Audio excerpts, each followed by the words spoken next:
मैं कशिश झा आप सभी के साथ और इस वक्त हम मौजूद हैं प्रेसिडिंग ऑफिसर मुदिता भार्गव मैम के साथ, जो कि फूड सेफ्टी डिपार्टमेंट में जज हैं। आइए उनसे बात करते हैं। नमस्ते मैम। नमस्ते मैम, पहले तो मैं आपका बहुत बहुत स्वागत करूंगी हमारे जीवीटीवी में।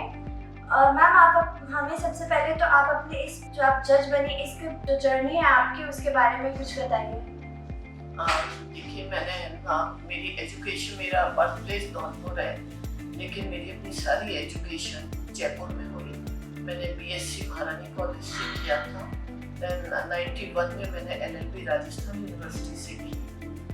उसके बाद मैंने अपने आरजेएस एग्जामिनेशन दिया। 95 में मैंने राजस्थान न्यायिक सेवा परीक्षा उत्तीर्ण करी। 96 में मेरी पहली पोस्टिंग अजमेर में हुई थी। उसके बाद मैं अलवर, कोटा, टोंक, भीलवाड़ा आदि जगह पदस्थापित रही। 2019 में मैं यहाँ पे सचिवालय में विशिष्ट शासन सचिव प्रारूपण के पद पर नियुक्त हुई और अगस्त 2022 में मैं सेवानिवृत्त हुई। सेवानिवृत्त होने के पश्चात ही मुझे अक्टूबर 2022 में खाद्य सुरक्षा अपील अधिकरण में पीठासीन अधिकारी 5 साल के लिए नियुक्त किया। तो मैम, आपका जो ये जर्नी रहा है, इसमें आपका कोई ऐसा कोई केस जो आप पूरे जो हमारे दर्शक हैं और हम सबसे शेयर करना चाहेंगे? ठीक है, मेरी न्यायिक सेवा की जो अवधि है काफी सुखद रही। वैसे तो सारे केसेस इम्पोर्टेंट होते हैं, पर एक केस का मैं जिक्र करना चाहूंगी। करीब 10-12 साल पहले मेरी पोस्टिंग एडीजे 5 कोटा में थी। तो एक केस मैंने किडनैपिंग का डिसाइड किया था। उसमें एक बच्चा आईआईटी की कोचिंग ले रहा था बंसल क्लासेस में। बॉम्बे का था वो बच्चा, और उन्हीं के पास रहने वाली आंटी ने अपने मित्र के साथ मिलकर के वो बच्चे को किडनैप करवाया था और 3 करोड़ रुपए फिरौती की मांग की थी। उस समय देश में ये सबसे बड़ी फिरौती की रकम का केस था। उस केस को मैंने डिसाइड किया, तो वो मेरे लिए बहुत इम्पोर्टेंट केस था। वो काफ़ी हाई प्रोफाइल केस था। नेशनल लेवल के पेपर्स में भी काफ़ी वो आता था। और जो पक्षकार थे उसमें जो एक्यूज्ड साइड थी, तो जब मैंने केस डिसाइड किया था तो आईओ ने मतलब अपना स्टेटमेंट दिया था, पेपर में आया था कि जब वो इन्वेस्टिगेशन करने के लिए गए थे तो एक्यूज्ड के हस्बैंड ने ब्लैंक चेक उनके सामने रख दिया था। तो इससे आप अंदाज कर सकते हैं कि कितना हाई प्रोफाइल और इस तरह का केस था। ओके मैम, तो ऐसा मैम, जैसे कि आजकल काफ़ी महिलाओं को जो महिला अधिकार है उसके बारे में जानकारी नहीं होती है, तो मैम आप प्लीज़ वो जो महिला अधिकार है वो हमें बताइए, ताकि जो महिलाएं हैं उनको इसके बारे में जानकारी मिल सके, वो इसको लेके जागरूक हो सके। देखिए, एक तो महिलाओं को स्वयं ही जागरूक होना पड़ेगा अपने अधिकारों के प्रति, और दूसरा ये है कि न्यायपालिका में, जुडिशरी में समय समय पर लीगल लिटरेसी कैंप का आयोजन किया जाता रहता है।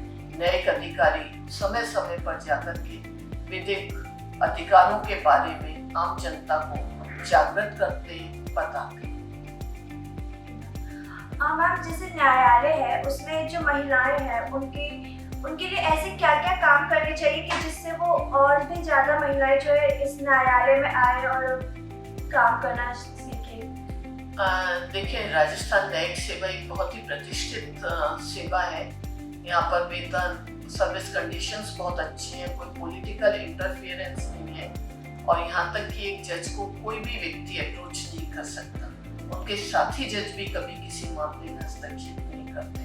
तो मैं महिलाओं को यही कहूँगी कि अधिक से अधिक महिलाएं लॉ करें और इस क्षेत्र में अपना करियर बनाने का प्रयास करें। इसके लिए राजस्थान न्यायिक सेवा की परीक्षा आयोजित होती है, उसको क्वालिफाई करना पड़ता है, तब एज ए जज अपॉइंटमेंट। मैम, जैसे आपने कि आरजेएस के एग्ज़ाम दिया था, उसके बाद आप फिर ये जज बनी, तो मैम उसमें आपको क्या क्या जो प्रॉब्लम्स थे उसको फेस करना पड़ा था? क्या क्या उस टाइम पे क्या क्या जो प्रॉब्लम्स थी वो आई थी आपको, मतलब ये एग्ज़ाम प्रिपेयर करते टाइम? देखिए, एग्ज़ाम मैंने 95 में क्लियर किया था। उस समय इतना कोचिंग क्लासेस का और ये इतना ज़्यादा नहीं होता था। मैंने तो इस तरह किया कि सबसे पहले मैंने सिलेबस देखा कि आरजेएस का सिलेबस क्या है, उसके अकॉर्डिंग मैंने तैयारी करी। और मैंने ये शॉर्टकट जो बच्चे आजकल अपनाते हैं गूगल पे सर्च कर लेते हैं, ये वो नहीं करके मैंने पूरा एक सिलेबस के अकॉर्डिंग पढ़ाई करी। पेयर एक्ट लिया, हर सेक्शन को पढ़ा, फिर कमेंट्री वाली बुक्स हैं उनको पढ़ा, सुप्रीम कोर्ट के, हाई कोर्ट के जजमेंट्स पढ़े, और इस तरह मैंने क्वेश्चन पेपर्स, पिछले 8-10 साल के क्वेश्चन पेपर्स देखे कि क्या पैटर्न आता है, और मैंने उसके अनुसार अपने आंसर तैयार किए और ये परीक्षा सब में सफलता हासिल करी। ओके मैम, तो मैम जैसे हमारा जो यूनिवर्सिटी है ज्योति विद्यापीठ महिला विश्वविद्यालय, तो आप जो वहाँ पे जो लॉ डिपार्टमेंट के स्टूडेंट्स हैं, आप उनको एक मैसेज जो आप उनको देना चाहेंगे?